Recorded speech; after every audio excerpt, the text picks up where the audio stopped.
Bonjour à tous. Alors, nous sommes réunis pendant 1 heure pour parler de la collection et de collectionner. Qu'est-ce que c'est que collectionner? Et nous avons la chance d'avoir 3 femmes ici qui vont nous parler de collection. Alors, Pauline Prévost-Marcilassi, vous êtes maître de conférence en histoire de l'art contemporain à l'Université de Lille et vous avez travaillé sur les Rothschild. Vous allez nous expliquer ça avec des chiffres qui donnent le tournis. Vous étiez des mécènes prolifiques.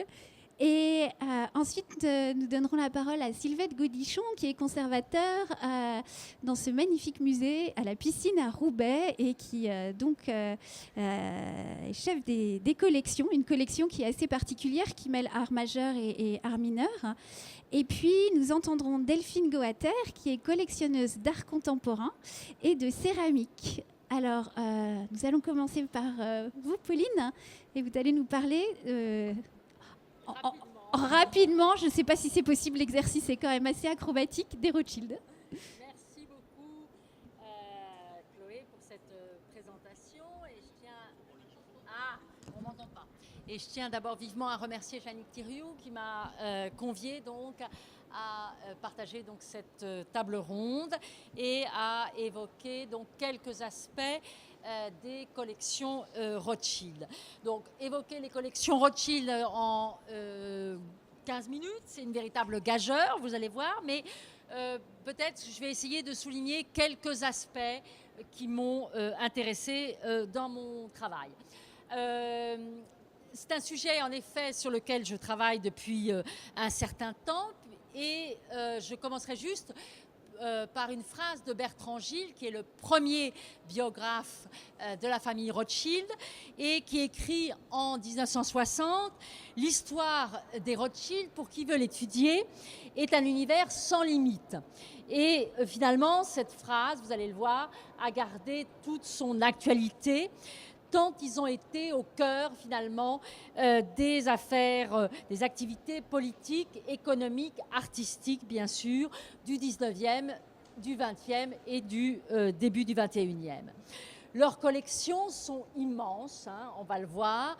Elles sont dispersées, elles sont polymorphes et surtout, elles sont agrégatives, c'est-à-dire qu'elles se nourrissent les unes par rapport les unes des autres, hein. Alors, les Rothschild se sont très vite imposés comme de grands collectionneurs, on le sait, comme des amateurs connus pour leur goût, pour leur connaissance, et également comme finalement les principaux acteurs du marché de l'art. Ils sont prêts, vous allez le voir, à saisir toutes les occasions qui se présentent sur ce marché international. Et évidemment, les maîtres mots pour les définir, c'est compétition, émulation. Et on va essayer de le voir par 2-3 exemples. L'importance numérique de leur collection, comme la qualité exceptionnelle de leurs œuvres d'art, a toujours passionné la critique, suscité envie, convoitise, curiosité, et je pense qu'ils illustrent de manière exemplaire les différentes facettes du collectionnisme. C'est-à-dire collection prestige, ils sont quand même le symbole d'une intégration réussie, collection placement également, collection passion, sans aucun doute, comme le prouve, vous allez le voir, la précocité et la constance et la diversité de leur acquisition. Là, c'est une image qui représente tout simplement l'intérieur de l'hôtel Masseran, qui était un hôtel particulier qui leur appartenait, et c'est la collection d'Élie de Rothschild. Donc nous sommes dans les années 1960 et cette image est assez intéressante puisque est accroché au mur un tableau majeur que je vais vous montrer dans un instant, qui est le fameux portrait-d'étendard de Rembrandt. 2 achats précoces témoignent finalement de la sûreté de leur goût. La laitière de Greuze, et ce tableau est particulièrement, a une histoire particulière dans l'histoire des Rothschild puisque c'est le premier tableau acheté par James de Rothschild. Donc James de Rothschild, c'est le chef de la branche française, qui arrive à Paris en 1811 et qui achète ce tableau en 1820 et qui a été donné donc par sa fille en 1899 au musée de Louvre. Deuxième tableau absolument essentiel, en effet, les écoles hollandaises et flamandes constituent le point fort de leur collection, et le porteur d'étendard de Rembrandt, qui a figuré dans les collections du prince régent, le futur Georges IV, est un tableau majeur acheté en 1840 par James. Aujourd'hui, il est en passe d'être classé Trésor national. Donc, et il est toujours en collection privée. Ce que je voudrais simplement souligner, puisqu'on ne peut pas tout dire, c'est mettre l'accent sur 3 thèmes qui me semblent très importants. L'internationalité, l'ampleur et la diversité, et leur mécénat artistique. En effet, évoquer les collections Rothschild, c'est avant tout parler d'une famille européenne. Comme chacun sait, la dynastie Rothschild prend naissance à Francfort à la fin du XVIIIe, où l'ancêtre meilleur de Rothschild va parvenir à véritablement établir une sorte d'empire financier qui va s'étendre dans toute l'Europe grâce à ses 5 fils qui vont s'établir dans les 5 capitales européennes. C'est-à-dire, on a Paris, Londres, Vienne, Naples et Francfort. Ils vont s'établir comme banquiers d'État. Et je crois que l'une des grandes forces de la famille, c'est finalement d'avoir été une famille européenne, on parle beaucoup de l'Europe, dès 1800. Et j'avais retrouvé une citation d'un journaliste qui, à mon avis, résume assez l'esprit. Il écrivait en 1920, « Rothschild, ce n'est pas un homme, mais c'est une famille, quelque chose de collectif qui ne s'exprime qu'au pluriel. » Et je crois que c'est très important de comprendre qu'ils sont européens avant d'être allemands, anglais, français ou italiens. Et ils s'installent souvent dans un pays différent dont ils sont originaires. Une partie de la branche anglaise s'installe en France, une partie de la branche autrichienne s'installe en Angleterre, etc. etc. Et comprendre l'histoire de leur collection, c'est intégrer finalement cette dimension internationale. 2 exemples illustrent mon propos. La très importante collection de la baronne Salomon de Rothschild, donc Salomon, c'est la baronne Adèle, qui a été donnée à l'État en 1922, et bien tout simplement, elle réunit 3 générations de collectionneurs, celle de son grand-père Karl Meyer, qui avait fondé la branche napolitaine, celle de son père Meyer Karl, qui était installé à Francfort, et dont Adèle hérite en 1880, et les collections de son époux Salomon. Donc vous voyez une sorte de diversité, de cosmopolitisme extrêmement important. Et là, vous avez le chef-d'œuvre absolu qui est la Daphné de Janissaire au Musée national de la Renaissance.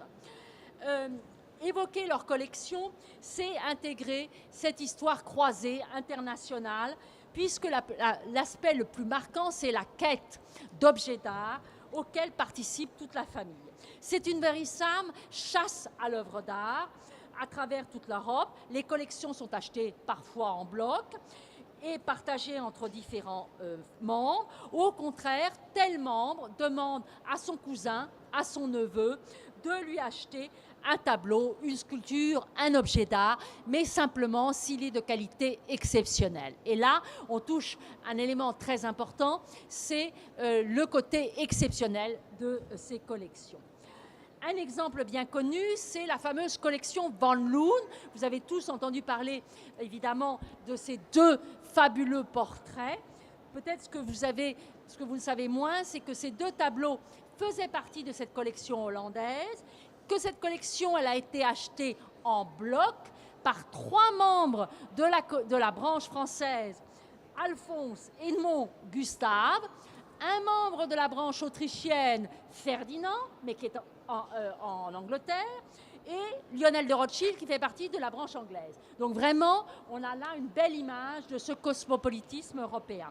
Donc c'est un double portrait qui, comme vous le savez, a été vendu récemment et vient à maintenant à la fois fait partie des collections du Louvre et du Rijksmuseum d'Amsterdam.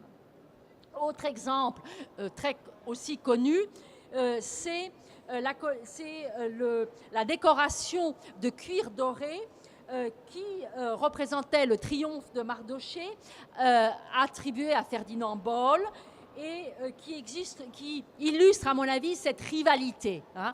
Il y a vraiment compétition et rivalité.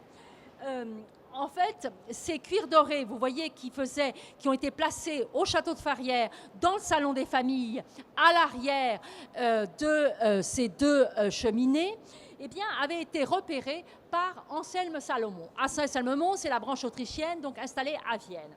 Et il revient enthousiasmé d'une excursion à Pommersfolden.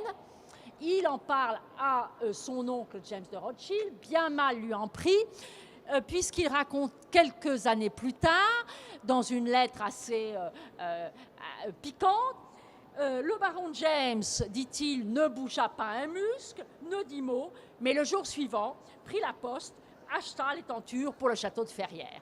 Donc voilà comment se passent évidemment les achats d'œuvres d'art. Seconde particularité, évidemment, c'est je dirais, la qualité et la démesure de ces collections, puisque les Rothschild, vous le savez, ont tout collectionné. Peinture, sculpture, gravure, manuscrits, objets d'art. Et on a toujours souligné la provenance, souvent royale, d'un certain nombre de pièces. Un exemple pour illustrer mon propos, la pendule lyre du Salon des Jeux de Louis XVI à Versailles, qui a été achetée par la baronne Salomon, donc la même qui avait aussi la Daphné que nous avons vue tout à l'heure, et qui est en dépôt au musée de Versailles et Trianon, puisque la pendule appartient aux collections de la FNHGP, Fondation nationale des arts graphiques et plastiques. Ce qui est significatif, évidemment, c'est la diversité, la pluralité des intérêts, puisque finalement leur collection illustre toutes les facettes de l'histoire de l'art. De l'Antiquité à nos jours, toutes les techniques, des pièces exceptionnelles, mais des pièces modestes, des pièces insolites. Aucune considération d'époque, de sujet, de lieu n'ont jamais limité leur choix. On a vu très rapidement que la première génération des Rothschild se distingue par l'éclectisme, mais quand même s'inscrit dans la tradition des grands banquiers de la monarchie de Juillet et du Second Empire, c'est-à-dire principalement peinture du XVIIIe, peinture hollandaise. La seconde génération va choisir la spécialisation. Alors, il y a un exemple que j'aime beaucoup, mais malheureusement, je n'ai pas encore trouvé de photo, mais je ne désespère pas. C'est le baron Arthur, qui était un excentrique de première. Eh bien, il avait, figurez-vous, constitué une collection de cravates, quand même, c'est assez extraordinaire. Il en avait quand même plus de 2000, qui étaient rangées dans un meuble qu'il avait fait établir spécialement pour pouvoir les mettre par catégorie, par nuance, comme des objets précieux. Ça, c'est écrit dans sa correspondance. Évidemment, on rêve de découvrir la collection ou le meuble de Arthur. Mais il avait aussi cette collection de bagues qui est quand même peut-être moins drôle, mais assez amusante. 200 bagues qui aussi ont rejoint la collection de musée de Cluny, des bagues 18e principalement et essentiellement des bagues de mariage. Éclectisme, aucun sujet, je vous l'ai dit. On aurait pu penser qu'il ne s'intéresse pas aux objets religieux, aux objets chrétiens. Eh bien, détromperez-vous, Adolphe de Rothschild est un passionné d'orfèvrerie religieuse médiévale et il va former une collection qui va rentrer au musée du Louvre. Et là, vous en avez le chef-d'œuvre absolu qui est le grand polyptyque de Flores et qui contient une précieuse relique de la vraie croix. Mais il y a aussi des choses encore très amusantes. C'est évidemment la collection de têtes de mort de Memento Mori de la baronne Henri de Rothschild, Mathilde Westweller, 180 pièces quand même, en ivoire, en bois, en métal, en pierre. Et là, vous avez une tête de pommeau de canne, canne à système, hein, ivoire et verre, vers 1900. Mais aussi, évidemment, on pourrait évoquer la collection de pipes, 450, hein, on est toujours dans le grand nombre avec les Rothschild, 150 boîtes d'allumettes, d'Alice de Rothschild. Alors, Alice de Rothschild, elle est très particulière parce qu'Alice de Rothschild, c'est la branche anglaise, vous vous y perdez complètement, évidemment. Elle est installée en France, elle a une maison à Grasse et elle reçoit toutes les têtes couronnées et elle va constituer une collection donc très personnelle. Je dis très personnelle parce qu'elle ne fume pas. Donc c'est assez étonnant de collectionner les pipes et de les accrocher sur des écussons comme si c'était des trophées dans sa maison. Mais voilà, c'est un objet décoratif. Et surtout, évidemment, elle reçoit la reine Victoria et bien d'autres, Édouard VII, etc. Et évidemment, on lui offre des pipes et des boîtes d'allumettes. Vous voyez que ces quelques exemples montrent l'éclectisme de leur vision et que évidemment, cette vision, elle dépasse les frontières. Puisque là, vous avez un objet très surprenant qui est la coiffe de tête chinoise, toujours la baronne Salomon, du musée des arts décoratifs à Paris. Et vous avez aussi le masque au long bec du Burkina Faso de cette collectionneuse très atypique qui s'appelle Alix de Rothschild. Alors là, on a carrément basculé, nous sommes en 1960, mais c'est une figure vraiment féminine extraordinaire. Troisième aspect, je me dépêche, l'ampleur de leur collection. L'ampleur de leur collection va de pair avec leur mécénat. Et ça, vraiment, j'y insiste parce que ce sont des collectionneurs donateurs. Et je dois dire que en faisant le travail sur leur donation, je me suis aperçue qu'ils ont donné en un siècle et demi plus de 130 000 œuvres d'art en France, à plus de 200 musées et institutions, c'est-à-dire ça peut être aussi des bibliothèques, ça peut être aussi des universités, ça peut être des mairies, etc., etc., petits et grands musées. Hein, voilà. Et parmi ces figures incomparables, il y en a deux qui se détachent, Edmond de Rothschild et Alphonse. Edmond, c'est le mécène le plus important. Il a donné de son vivant à tous les départements du Louvre et surtout, il a donné sa collection de gravures et de dessins. 80 000 gravures, 10 000 dessins. Vous voyez, on est toujours dans le grand nombre. Et c'est l'une des plus grandes collections d'art graphique jamais constituées. C'est un des faits les plus marquants de l'histoire des musées. Ce qui me paraît très important, c'est que sa volonté, c'est non seulement de créer au sein du musée du Louvre un musée en soi, un musée de la gravure, pour éduquer le goût du public, mais le programme muséographique était également extrêmement moderne. Et ce qui est aussi passionnant, c'est qu'il se montre comme un découvreur. Et là, on rejoint bien le thème de la collection, c'est-à-dire qu'il veut donner la même importance à la gravure qu'aux arts majeurs. Et là, voilà, collectionner toute l'œuvre gravée de Dürer, de Rembrandt, etc. L'autre grande figure que j'aime énormément, c'est Alphonse de Rothschild, qui va pendant 20 ans, lui, collectionner et acheter au salon des œuvres contemporaines. Et il va les donner donc au musée naissant. Et il va inaugurer donc cette politique culturelle décentralisatrice. Il va se substituer à l'État et il va former le premier musée d'art contemporain. Donc là, vous avez Camille Claudel, hein, d'un musée du Nord, hein, bien connu. Bien d'autres noms seraient à citer. Henri de Rothschild, homme de théâtre, médecin, etc., qui lui offre cette fabuleuse collection de manuscrits à la Bibliothèque nationale. Je me dépêche, je suis sûre que je dépassais. Vous voyez hein. C'est pas grave, c'est passionnant. Bon. On vous laisse encore quelques minutes. Bon, alors, juste, non, mais je comprends pas. Voilà. Donc, alors, donc, 2 secondes sur Henri. Alors, Henri, c'est assez intéressant parce qu'au départ, c'est un médecin. Et c'est un homme de théâtre. Donc, lui, il va faire toutes sortes de collections. Il avait commencé une collection d'animaux empaillés. Donc, vous voyez, on est très loin des manuscrits et des autographes. Et puis, il a un tuteur qui lui dit, écoutez, peut-être que ça serait mieux de vous diriger vers quelque chose d'un peu plus sérieux que les animaux empaillés. Et donc, je vous conseille, parce que ce qui est très intéressant, ce que vous l'avez peut-être noté, c'est qu'évidemment, le basculement qui se fait entre 1850 et 1880, c'est l'idée de la série. C'est-à-dire que on va choisir un thème et on va avoir tout sur le thème. Hein. La collection de cravates, la collection de cigares, c'est toujours mon même Arthur, les pipes, les têtes de mort, et on va le décliner sous toutes ses formes, sous toutes les matières, sous toutes les techniques. Ah oui, le micro. Le micro. Oh là là, c'est parce que j'aime pas ça. Oui, je parle. Bon, alors non, je disais donc que la série me paraît quelque chose de tout à fait passionnant voilà, comme... Et notre Henri de Rothschild, donc il est médecin, il collectionne les aliments empaillés. Son tuteur lui dit, allez donc collectionner les autographes. Et il va essayer de collectionner autographes et manuscrits pour justement retracer l'histoire politique et littéraire de la France du 15e au 19e siècle. Donc il y a vraiment une volonté intellectuelle, une volonté pédagogique qui rentre dans ces collections.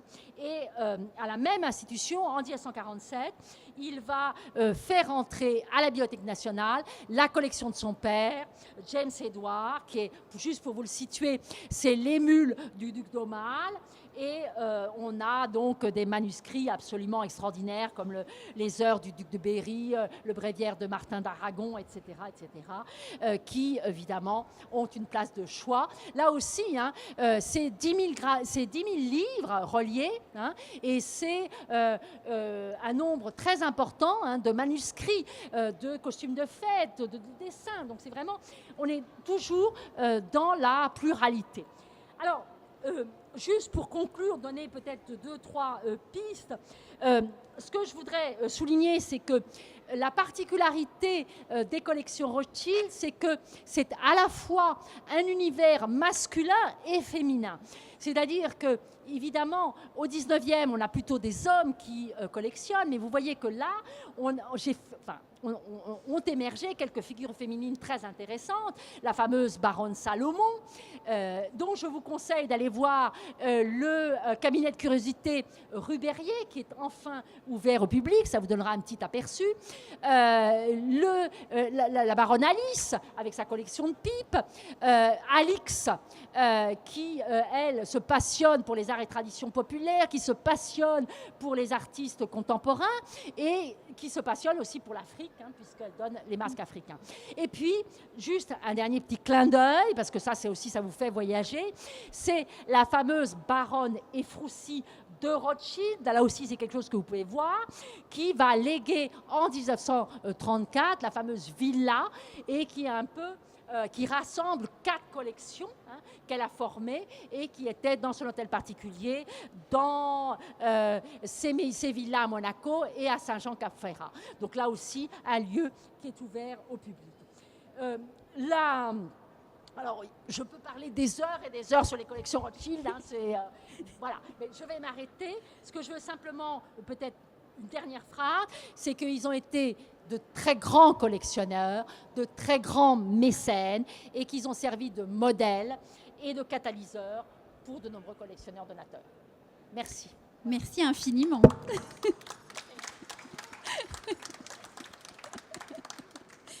Donc, vous avez quelques minutes pour vous reposer, là. Et puis après, on va vous reposer plein de questions, en fait. Alors, Sylvette, maintenant, comment on constitue et comment on travaille à partir d'une collection qui a été déjà établie, donc à la piscine? Je ne sais pas s'il y a des diables. Oui. Alors, hop. Alors, le musée de la piscine est dans la piscine. Apparemment, il n'y a pas. Depuis, voilà. Depuis 2001, mais avant, il existait dans l'école nationale des arts et du textile, depuis les années 1880, avec surtout un très grand conservateur qui arrive en 1902 et qui voit le musée exactement comme le voient les anglo-saxons, c'est-à-dire avec un mélange des arts appliqués, ce qu'on appelait les arts décoratifs ou les arts mineurs, et les beaux-arts. Et nous, on a continué cet état d'esprit quand on s'est installé dans la piscine en 2001. Donc la collection de céramique, il fait rentrer dès 1903 des dépôts très importants de la manufacture de Sèvres. Il avait failli être directeur de la manufacture de Sèvres et il avait préféré choisir l'école textile de Roubaix et le musée de Roubaix. Donc rentre ce portique de Sandier qui est un chef-d'œuvre de Sèvres, que Sèvres présente en 1912 à Gand, à l'exposition universelle de Gand, et qu'il laisse à Roubaix. Suivront tous les vases, vous voyez les vases, les grands vases qui sont des dépôts de Sèvres. Donc c'est vraiment le cœur du musée, le cœur de la programmation et le cœur des expositions de la collection permanente qui est donc dans le grand bassin de la piscine. On le voit mieux, on voit la magnificence de cette pièce qui a été restaurée par des grands restaurateurs de céramique. Non, je viens d'oublier le nom. Les Coignards, pardon, qui ont mis une dizaine d'années à restaurer cette pièce pour la réinstaller dans la piscine. Donc on voit bien le bassin avec toutes les vases de Sèvres de chaque côté. Et donc les vitrines qui étaient avant les salles de douche et de déshabillage individuel ont été transformées en vitrines pour mettre la collection de céramique. Donc là on voit encore les Sèvres, les grands vases de Sèvres, donc de 1900 à 1934. On les voit encore, on en a une bonne centaine. Ensuite, nous avons eu des dépôts. Alors là, je vois, vous avez des Dufy, et puis des dons d'artistes, et puis la grande donation, les grands dépôts du CNAP des vases de Picasso. Et puis le Chagall, on voit le vase de Chagall en noir qu'on a acheté il y a 2 ans avec beaucoup de mécènes, de participation de mécènes. Alors la collection actuelle, c'est vraiment une collection. Alors on continue à acquérir des pièces anciennes ou modernes en céramique, mais vraiment notre politique actuelle, c'est d'acquérir des collections, des céramiques contemporaines, d'artistes contemporains, vivants, plus ou moins jeunes dans le métier. Là, c'est Fouillou qui a un travail de céladon absolument magnifique. Daphne Corrigan, une américaine qui était prof aussi à Monaco. Et Michel Cohen. C'est pour à peu près que vous voyez toutes les facettes de cette collection. Ça va des pièces très narratives et très contemporaines et très pointues à des pièces très classiques comme les pièces de Michel Cohen. Ou alors des pièces qui sont vraiment des pièces très politiques et très contemporaines comme celle de Marc Alberghina. Ça, c'est une pièce qui s'appelle Toxique et où il dénonce les produits toxiques qu'utilisent les céramistes, beaucoup. Alors après, on a des commandes, on a fait quelques commandes. Ça, c'est Agathe Larpan. C'est un tapis de céramique qui est dans le jardin intérieur de la piscine. Et c'est un tapis de céramique qu'elle a réalisé pour le musée avec le bleu de la piscine, le rouge des briques. C'est vraiment le rappel de la ville de Roubaix et du paysage urbain de la ville de Roubaix après les coloristes avec qui on a travaillé, sur qui on a travaillé. Voilà, ça c'est un aperçu de la collection. On est très heureux parce que cette collection continue à vivre c'est une collection qui est entièrement prise en charge par les Amis du Musée. On a une association d'Amis du Musée qui comporte plus de 4000 membres et qui ont décidé de financer la collection de céramique contemporaine. Donc c'est vraiment on se sent épaulé par des collectionneurs, des gens qui connaissent pas ce que je disais tout à l'heure, pas forcément grand-chose à la céramique, mais qui nous font confiance et qui maintenant visitent des ateliers de céramistes. Et c'est très intéressant le travail qui s'effectue à Troyes. Alors on avait commencé à un peu éduquer le public et nos amis en faisant quelques expositions sur les grands maîtres et la céramique. Donc là, c'est Dufy avec quelques pièces de céramique que Dufy avait faites. Évidemment, Picasso et la céramique.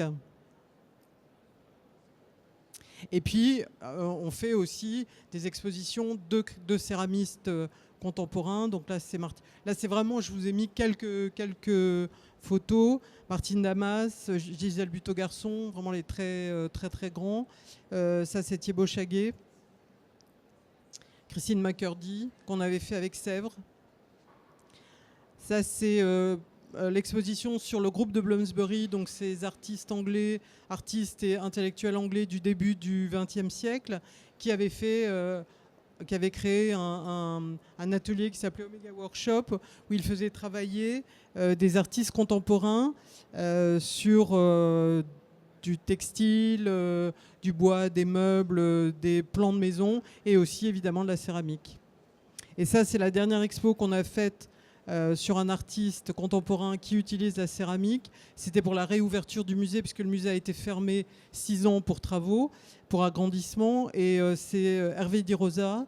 Donc c'était une grande exposition sur son travail avec les artisans d'art du monde entier, les 19 étapes qu'il fait depuis 1994, où il fait le tour du monde pour trouver les meilleurs artisans. Donc les laqueurs au Vietnam, les restaurateurs d'icônes en Bulgarie. Et puis là, c'est sa dernière étape où il vit actuellement encore, c'est le Portugal. Et donc il travaille avec les fabricants d'azulejos du Portugal. Et il leur fait faire ces panoramas qui sont du Hervé Di Rosa, mais faits par les artisans portugais. Alors on fait aussi des expositions avec des écoles d'art. Là, c'est l'école d'art de Douai qui fait tous les ans un concours sur une thématique. Là, cette année, c'était la couronne. Il y a eu les nichoirs, il y a eu les cloches et les clochettes. Et donc, nous, on expose le choix de cette école. Et puis, on travaille aussi avec Mons, en Belgique, où il y a un grand centre de céramique contemporaine. Et pour la réouverture du musée, 40 céramistes belges avaient fait un hommage à chacun, avait choisi une œuvre du musée et avait rendu hommage à cette œuvre en faisant une œuvre céramique pour représenter l'œuvre. Alors comme c'est des Belges, c'était très surréaliste, il fallait vraiment se souvenir des œuvres du départ. Donc là, pour la réouverture, pour ancrer vraiment la céramique au cœur du musée, au cœur de la programmation et des collections, on a fait entre le bâtiment nouveau et le bâtiment ancien, donc le grand bassin, des percées dans ce mur. Et on a utilisé ce mur, ce qu'on appelle maintenant le mur de céramique, qui a été réalisé grâce à l'aide, où on monte quasiment l'entièreté de la collection, grâce à l'aide de mécènes, de 2 mécènes importants qui ont financé la réalisation, la création et la réalisation de ce mur. Et là, on a vraiment cette trouée sur le nouveau bâtiment, et on passe d'un bâtiment à l'autre par forcément la collection de céramique contemporaine. Et ça ferme donc le bassin de l'autre côté du monument de Sandier. Donc voilà quelques pièces de la collection de céramique contemporaine. Et là, c'est un extrait des noms des créateurs actuels qui sont dans les collections. Merci beaucoup. Donc nous reviendrons tout à l'heure sur qu'est-ce qu'une collection publique et comment on la constitue. Alors maintenant, Delphine Goater, vous allez nous parler de votre collection. Vous êtes collectionneuse à la fois d'art contemporain et de céramique. Donc on vous écoute. Voilà, bonsoir. Donc effectivement, je suis d'abord collectionneuse d'art contemporain. Et il se trouve que la céramique est l'un des médiums utilisés par certains des artistes que je collectionne. Donc même si j'ai un intérêt particulier pour ce médium, c'est simplement une partie de la collection. Alors pour commencer, je vous montre juste cette affiche qui est l'affiche de l'exposition Céramix, qui a eu lieu en 2016 à la fois à la Maison Rouge et à la Cité de la Céramique à Sèvres. Et je trouve que l'œuvre qui a été choisie pour l'affiche est tout à fait... résume bien l'esprit de cette céramique contemporaine, ou du moins de la façon dont les artistes contemporains se saisissent de la céramique comme médium pour constituer une forme de monde étrange. Et c'est un petit peu sous cet angle-là que je voulais partager avec vous certaines des œuvres qui me tiennent à cœur. Voilà, alors on va commencer par... alors je reviens en arrière. Donc Klara Kristalova, qui est une artiste qui vit maintenant dans une forêt scandinave, au cœur d'une forêt. Et le fait qu'elle, justement, elle crée à partir de son travail de dessin et majoritairement de céramique un monde étrange tient aussi à l'endroit où elle vit. C'est-à-dire que ces personnages peuvent sortir d'une forêt. Ce sont des personnages qui sont à la fois des elfes, des personnages étranges.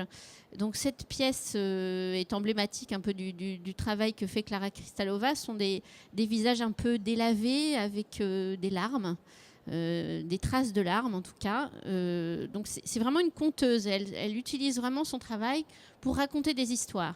Et la manière dont justement la plupart du temps c'est mis en valeur dans les expositions, bon là c'est pas une scénographie qui est très très figurative, mais il y a eu dans certaines de ces expositions, notamment en galerie, une vraie mise en scène qui crée un univers particulier.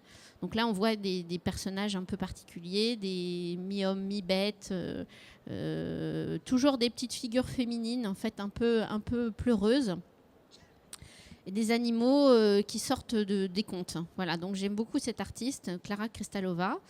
Alors, une autre artiste qui, elle aussi, s'insère et crée un monde étrange, alors qui utilise d'abord la peinture, mais aussi la céramique. Et moi, je l'ai rencontrée, c'est à travers la céramique que j'ai eu envie de la collectionner. On peut dire que c'est vraiment la céramique, pour elle, est une prolongation de son travail de peinture. Donc, elle continue aussi à travailler les mêmes petits personnages, les mêmes... êtres étranges qu'elle met en scène aussi dans sa peinture. Alors que j'ai pas d'exemple de peinture, mais je pense que vous trouvez facilement sur Internet. Il y a toujours des tas de petits personnages, ce que je décris là, ce que le texte décrit, des yeux, des visages, des araignées, des animaux, des pommes. Voilà. Donc il y a aussi toujours une dimension ludique dans son travail, parce que là, cette pièce s'appelle J'attends dans ta tête. Donc il y a le côté pile et le côté face. Alors cette œuvre, elle m'a particulièrement émue parce qu'elle me faisait penser à une œuvre de Camille Claudel. Je ne sais pas si vous voyez de quelle œuvre je parle, c'est la vague. En fait, il y a deux pièces. Il y a la vague et il y a pardon, là, je ne me rappelle plus de... Voilà, c'est une œuvre en onyx que vous voyez au musée Rodin qui montre trois femmes en train de discuter sur un banc. Et effectivement, cette œuvre un peu caverneuse, un peu en forme de grotte, m'a tout de suite fait penser à Camille Claudel et du coup a généré l'émotion qui est nécessaire à l'acte d'achat. Parce que là, effectivement, on revient à pourquoi on collectionne et comment on achète. C'est d'abord parce qu'on a une émotion, parce qu'on a une rencontre à un moment donné avec une œuvre et avec un artiste. Et cette céramique est une des toutes premières céramiques de Marlène Moquet. Elle n'avait jamais fait de céramique. Un jour, ça lui a pris. Mais littéralement, elle a mis les mains dans la glaise et elle a modelé quelque chose. Voilà, elle a modelé quelque chose qui était une prolongation de l'univers que jusqu'à présent, elle avait simplement peint. Voilà, donc cette œuvre a été prêtée dans une expo en 2012 au musée de l'Abbaye Sainte-Croix. Voilà, donc il n'y a pas eu d'autres occasions depuis, mais ça veut dire qu'on peut parfois prêter ces œuvres aussi si elles sont demandées. Alors, je continue. Alors, Johan Cretén est un artiste très connu, un artiste flamand, qui utilise majoritairement la céramique dans son travail. Mais il ne fait pas que de la céramique. C'est-à-dire qu'il est petit à petit, il est venu à faire majoritairement de la céramique, mais il a fait d'autres choses. Et il est surtout... ce qui est très intéressant avec Johan Cretén, c'est qu'il a été le premier artiste contemporain à faire une résidence à Sèvres. Donc ça a quand même beaucoup conditionné aussi son travail, l'apprentissage des différentes techniques qu'il a pu appréhender avec les artisans de Sèvres. Donc on cite Fontana et Chute, qui sont quand même deux grands artistes du XXe siècle et du XXIe siècle qui ont utilisé et qui utilisent encore la céramique. Johan Créten est un artiste majeur, hein, il se situe vraiment dans cette lignée. Donc il utilise différentes thématiques. L'oiseau est une thématique qui revient très souvent dans son travail.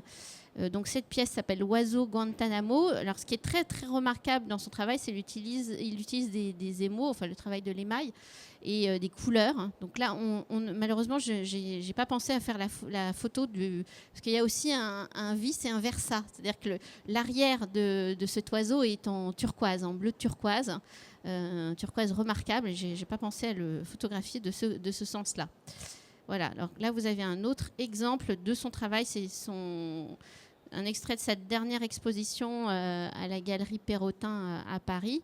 Les bites d'amarrage que vous voyez au sol, il les a appelés bites d'amarrage, sont des sortes de petites tabourets en céramique, en fait, de différentes couleurs, sont en céramique. L'œuvre qui est devant, je crois que c'est une fonte, mais il travaille quand même d'abord des œuvres en céramique et ensuite il en fait des fontes.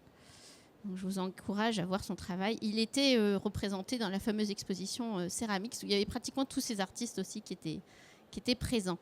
Alors, la quatrième artiste dont je voulais vous parler, c'est Gabrielle Vambeau, qui, elle aussi, a fait une résidence à Sèvres. Et il y a une forte évolution dans son travail. C'est-à-dire qu'au tout départ, notamment à l'époque où elle a travaillé à Sèvres, c'était des formes beaucoup plus organiques. Beaucoup moins organiques plutôt. Elle utilisait des moulages, par exemple de rouleaux de papier bulle, des pneus. Enfin voilà, des formes déjà existantes qu'elle moulait. Elle a aussi fait des montagnes de chips en polystyrène. Vous savez, ce qu'on met dans les colis pour éviter que les objets ne s'abîment. Et ensuite, elle a vraiment complètement changé d'univers, puisqu'elle a fait, elle aussi, ça rejoint un monde étrange, hein, puisqu'elle a fait, elle aussi, des formes totalement éruptives, extrêmement sensuelles, qui étaient très, très différentes de son travail antérieur. Voilà, des formes d'explosion. Donc ça, c'est un des exemples de ce qu'elle a fait. C'est la pièce qui s'appelle Slippery. Donc c'est une exposition qui a eu lieu en 2014. Il y en avait beaucoup d'autres pièces un peu dans ce même esprit. Voilà.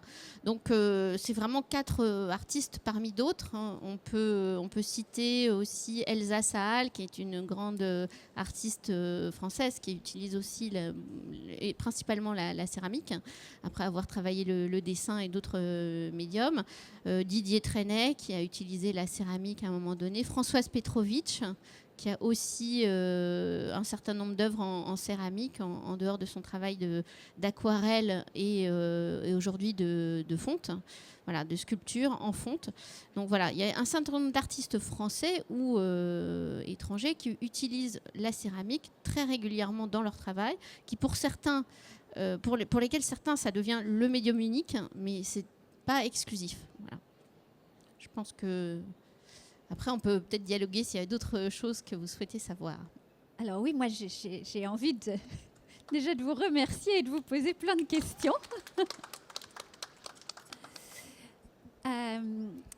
Alors juste peut-être pour me présenter, parce que je ne l'ai pas fait au départ, moi je suis conservatrice au Musée des Arts Décoratifs à Paris.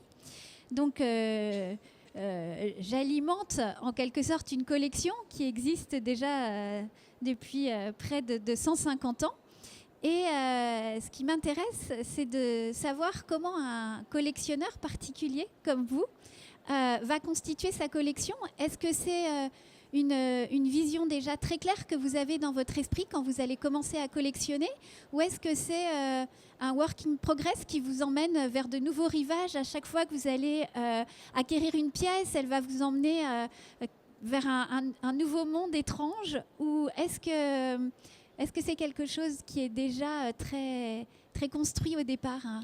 Non, non, je pense que c'est plutôt un work in progress, effectivement. L'émotion d'abord, mais ensuite, c'est le regard rétrospectif sur ce qu'on a pu acheter pendant 1 an, 2 ans, 3 ans, qui permet de dessiner une forme de fil conducteur qui rend évident certaines associations de pièces par rapport à d'autres. Donc effectivement, il y a une couleur qui se dégage, mais il faut un certain temps pour voir apparaître cette couleur. Donc je pense qu'au départ, on n'a pas forcément une idée totalement préconçue, ou en tout cas, si elle est préconçue, elle n'est pas conscientisée. Et en vous entendant, on imagine que vous avez plusieurs collections. Est-ce que c'est une grande collection avec plusieurs tiroirs, ou est-ce que ce sont vraiment, comme les Rothschild avaient l'air d'avoir plusieurs collections en fait et est-ce que ce sont des collections thématiques, ou est-ce que c'est lié à un médium? Comment vous organisez un petit peu toutes ces émotions quelque part? Ça n'est pas lié à un médium, ça c'est certain. C'est vraiment lié à des artistes qui s'expriment dans différents médiums, donc qui peuvent effectivement, vers lesquels je peux aller. J'ai commencé à collectionner du dessin et de la photo, comme beaucoup de gens, parce qu'en termes de moyens, c'est ce qui est le plus accessible. Ce vers quoi on va le plus facilement, c'est quand même le dessin, le geste, la feuille. Voilà, donc on commence comme ça, parce qu'effectivement, les émotions les plus simples, c'est celles qui sont liées au trait. Et ensuite, la photo, parce que c'est aussi une immédiateté, une accessibilité. Après, on s'autorise à acheter de la peinture. Voilà. Mais il faut aussi qu'il y ait des artistes avec lesquels on soit en phase qui utilisent le médium de la peinture. C'est-à-dire qui, un jour, aient envie de se colleter avec une toile ou avec un bois, et qui aient envie de mettre de la couleur dessus. Voilà. Donc peut-être un jour, effectivement, on rencontre une toile qui nous plaît et on se dit, mais pourquoi pas la peinture ? Etc. Donc c'est un peu de fil en aiguille, mais bon, c'est vrai que quand on est collectionneur, à mon avis, on est collectionneur de beaucoup de choses, parce qu'on ne peut pas s'empêcher de collectionner. On ne peut pas s'empêcher d'amasser des choses et de se dire, tiens, ça me fait plaisir d'avoir telle pièce parce que j'ai envie d'agrandir ma collection dans telle direction, effectivement. Mais c'est au bout de 10, 15 ans qu'on se dit ça. Oui, c'est la question que je voulais vous poser, parce que par exemple, Sylvette Godichon, son métier, c'est de collectionner en permanence quelque part, et de conserver une collection. Donc est-ce que quand on est conservateur, on collectionne de la même manière qu'un collectionneur privé? J'imagine que non. Enfin, non, normalement voilà. Non. Parce qu'on n'est pas en concurrence avec les autres collectionneurs. Je pense qu'il y a beaucoup ça. Il y a aussi l'idée que c'est patrimonial.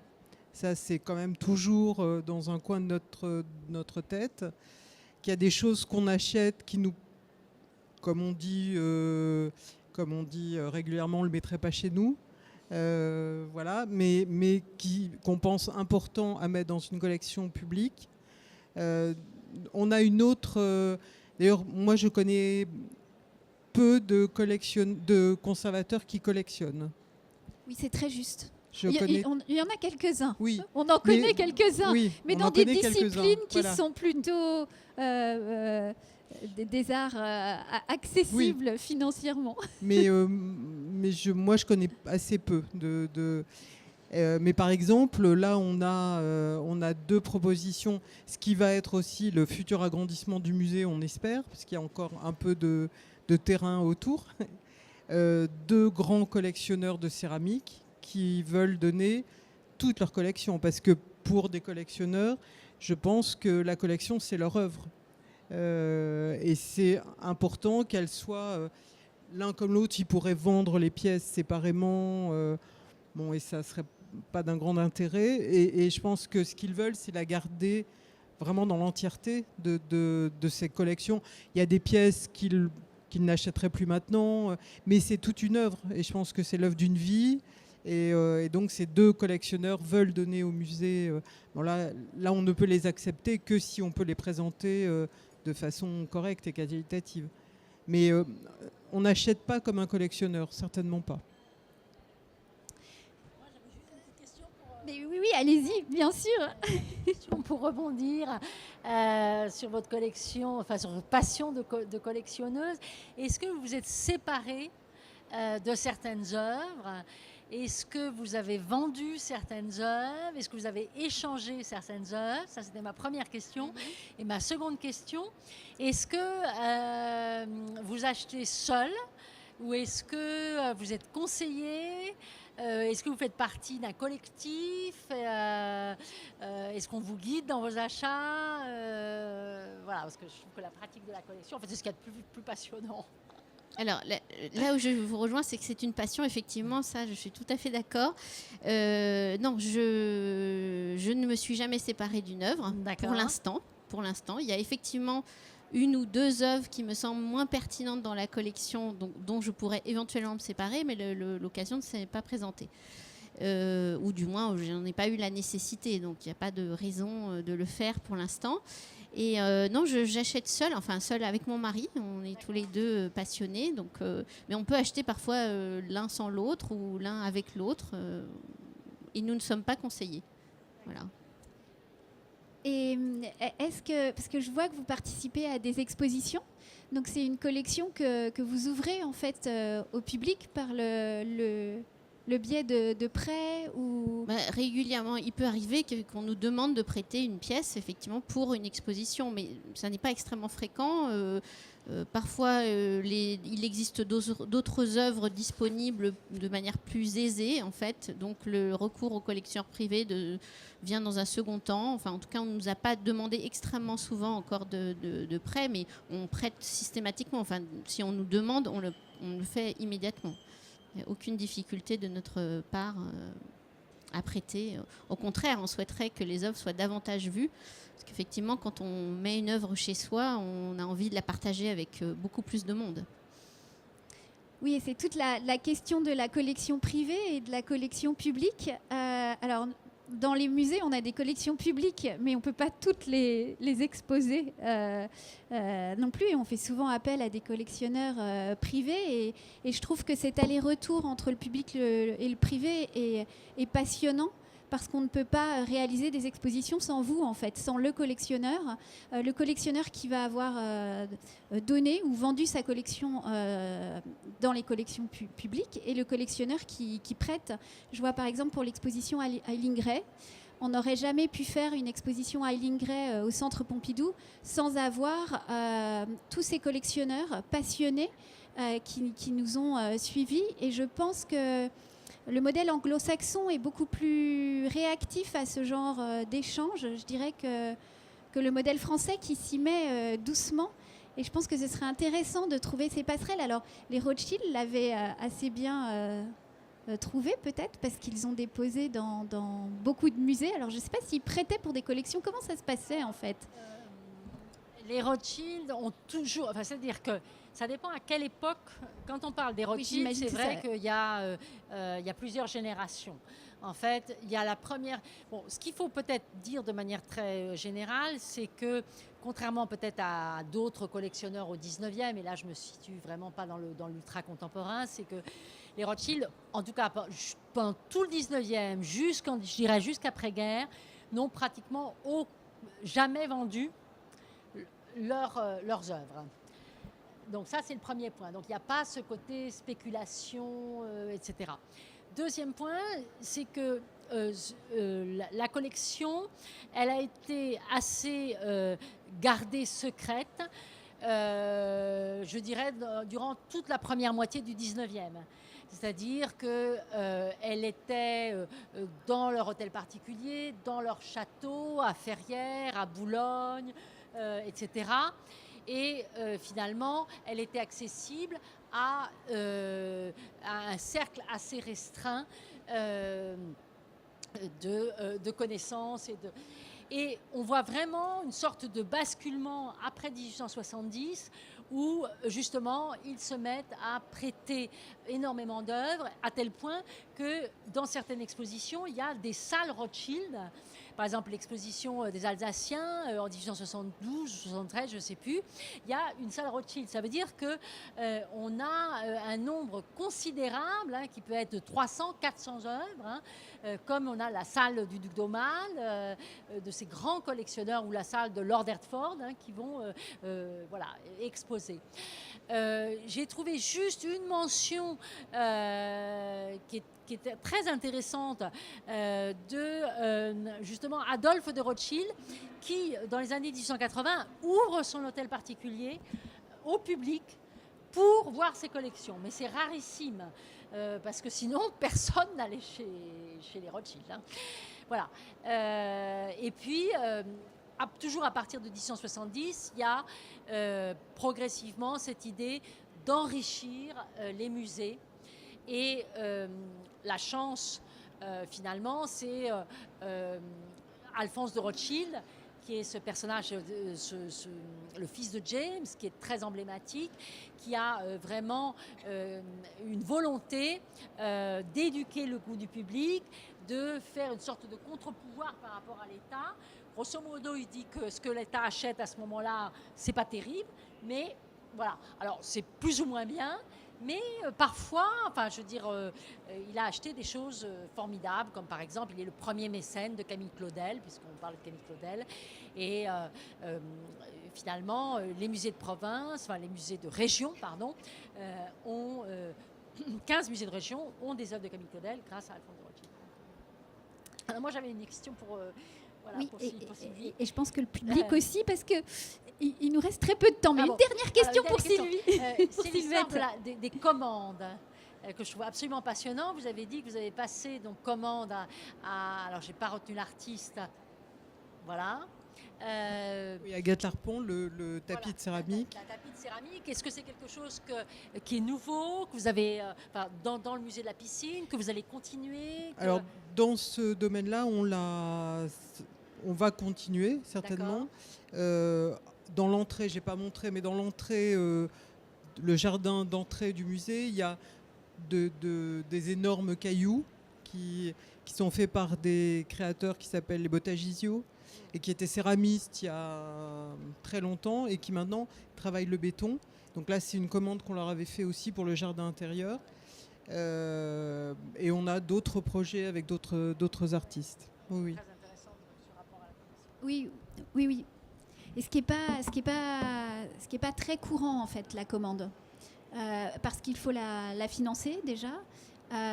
Donc trouver des mécènes, parce que ça se fait sur un temps très long, ça peut être 2 ans, 3 ans, le temps que l'œuvre se finalise. Il y a un travail aussi conjointement entre les conservateurs et les artistes. Exactement. Et des fois, c'est un peu compliqué, un peu difficile. On ne parle pas forcément de la même chose.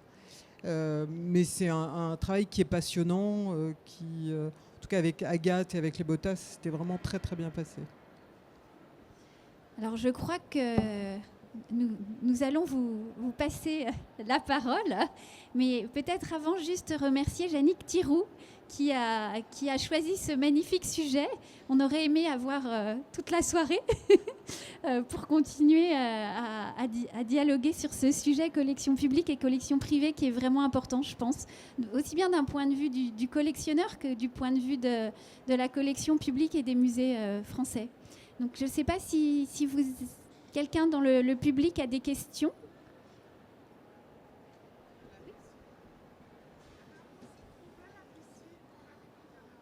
Alors la piscine, le musée de la piscine se trouve à Roubaix.